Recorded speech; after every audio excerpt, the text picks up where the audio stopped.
আসসালামু আলাইকুম দর্শক।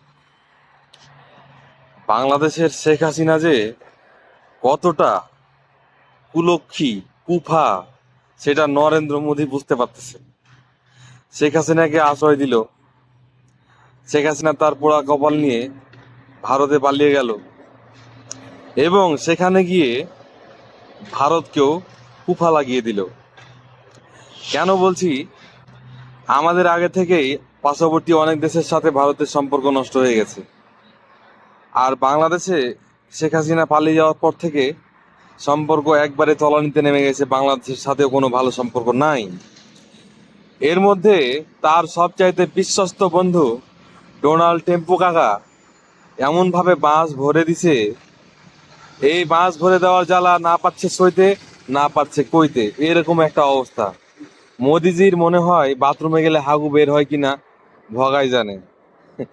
বিষয়টা হচ্ছে, পৃথিবীর অনেক রাষ্ট্রেই ডোনাল্ড ট্রাম্প ট্যাক্স বসিয়েছেন, নতুন করে ট্যাক্স বাড়িয়ে দিয়েছেন। যাই হোক, সবারই মধ্যে এই ট্যাক্স বসানোর ক্ষেত্রে তিনি যেভাবে ভারতের ওপর ট্যাক্স বসিয়েছেন, সেটা মর্মান্তিক।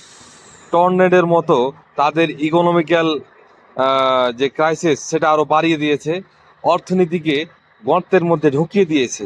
এবং এরই সাথে বাংলাদেশের কি ফায়দা হয়েছে জানেন?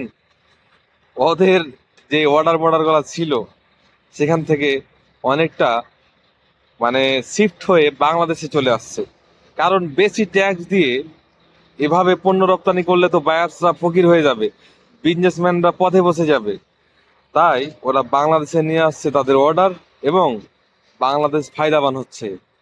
এতদিন বাংলাদেশকে মানে ইচ্ছে মতন যা খুশি তা করে খাইছে, এখন হাসিনাও নাই, বাংলাদেশের খাইতে পারতেছে না। আর ওইদিকে ডোনাল্ড টেম্পু কাকা প্রতিনিয়ত বাস ভর্তি আছে, ভর্তি আছে, যা সহ্য করা মোদির জন্য মানে